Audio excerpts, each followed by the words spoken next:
Informe misionero Camerún para el 14 de octubre, de estar poseída a estar en paz. El nombre de Salomé significa paz, pero la vida de Salomé en Camerún, África, era de todo menos pacífica, pues sufría de posesiones demoníacas.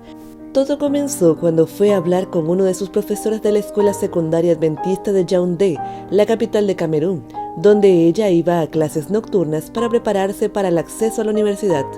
Aunque era una alumna aventajada en las aulas, no logró aprobar el examen de ingreso a la universidad. Lo había intentado 4 veces y las 4 veces había fallado. Por esa razón le había pedido a un profesor adventista que la ayudara. «Puedo orar por ti si quieres», le dijo el profesor. A Salomé le pareció muy buena idea, pero el profesor aún no había terminado de hablar. Con una condición, añadió: «Debes poner tu vida en armonía con la voluntad de Dios». Salomé aceptó, aunque si bien ella no era adventista, tampoco pensaba que tuviera que cambiar nada en su vida. Le parecía que ella vivía en armonía con la voluntad de Dios.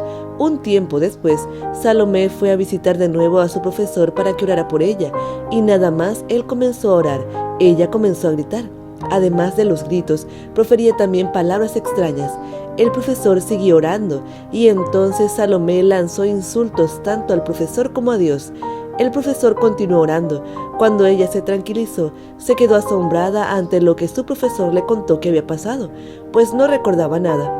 Había sido poseída por un espíritu demoníaco. «Necesitas tener una vida de oración», le indicó el profesor. «No te desanimes, todo saldrá conforme a la voluntad de Dios». Después de ese día, el espíritu diabólico se manifestaba cada vez que el profesor oraba por Salomé. Ella gritaba e insultaba a Dios, e incluso se agarraba a sí misma por la garganta como si quisiera estrangularse. A veces un olor nauseabundo, como de un cuerpo en descomposición, impregnaba el despacho del profesor. Este oraba sin cesar hasta que Salomé volvía a su estado normal. Una vez tranquilizada, el profesor hablaba de Dios. Al estudiar la Biblia, Salomé comenzó a darse cuenta de que su vida no estaba en armonía con la palabra de Dios. Aprendió la verdad del sábado y ciertos principios bíblicos. Se dio cuenta de que era inmoral vivir con su novio y empezó a hacer cambios en su vida. Dejó a su novio y comenzó a asistir a la iglesia los sábados. Entonces sufrió otro ataque demoníaco en su propia casa. Ese día, Salomé tenía un fuerte dolor de cabeza, por lo que llamó a una amiga adventista para pedirle que la ayudara. Cuando la amiga la volvió a llamar horas más tarde para ver cómo estaba, Salomé no respondió el teléfono. La amiga fue a su casa para ver qué había pasado y nada más a entrar sintió un olor como de un cuerpo en descomposición. Inmediatamente empezó a orar, pues sabía que lo que Salomé necesitaba no era ir al hospital ni tomar pastillas. Lo que Salomé necesitaba era a Cristo. Cuando por fin la amiga la encontró, Salomé no podía moverse ni hablar, estaba paralizada. La amiga oró por ella casi 3 horas hasta que volvió en sí. Otro ataque se produjo un sábado en la iglesia, mientras los diáconos repartían el pan durante el servicio de Santa Cena. Salomé se cayó al suelo agarrándose la garganta con la mano. De pronto se produjo un tumulto. Mucha gente empezó a huir despavorida. Algunos se quedaron para orar y otros comenzaron a cantar himnos.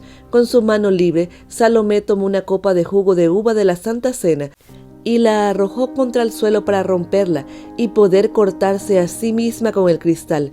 Los diáconos la sacaron afuera de la iglesia. Con tal ataque, Salomé se decidía más y más a poner su vida en armonía con la voluntad de Dios.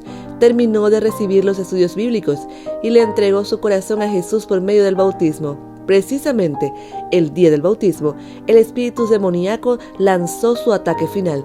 Cuando Salomé se dirigía al bautisterio, de pronto se cayó al suelo. Una fuerza invisible parecía impedirle caminar al bautisterio. El pastor, que estaba esperándola dentro del agua, se dio cuenta de la lucha que estaba sufriendo Salomé y estiró los brazos para ayudarla a llegar a las aguas bautismales. Pero Salomé, que estaba bajo el control del espíritu maligno, se negó a agarrar las manos del pastor.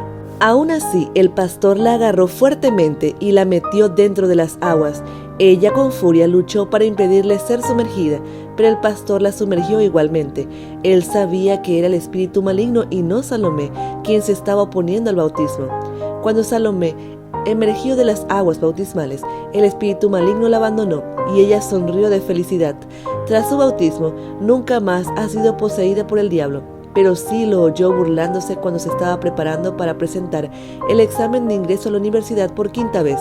Le dijo que nunca lo conseguiría y que toda su vida era un fracaso. Sin embargo, Salomé aprobó. Actualmente, Salomé tiene 30 años y vive en paz. Es diaconisa en su iglesia y también profesora en la escuela secundaria adventista en la que una vez estudió. Da gracias a Dios por haber suspendido el examen de ingreso a la universidad 4 veces, pues como ella dice, Dios usó sus fracasos para que yo fuera a pedir ayuda a mi profesor. Fue así como él comenzó a orar por mí. Y yo me di cuenta que tenía un espíritu maligno en mi vida y pude liberarme de él. Parte de la ofrenda del 13º sábado de este trimestre ayudará a ampliar la oferta de educación adventista en Camerún, con la apertura de una escuela primaria bilingüe, donde los niños podrán aprender de Jesús en francés e inglés. Gracias por hacer planes para dar una generosa ofrenda.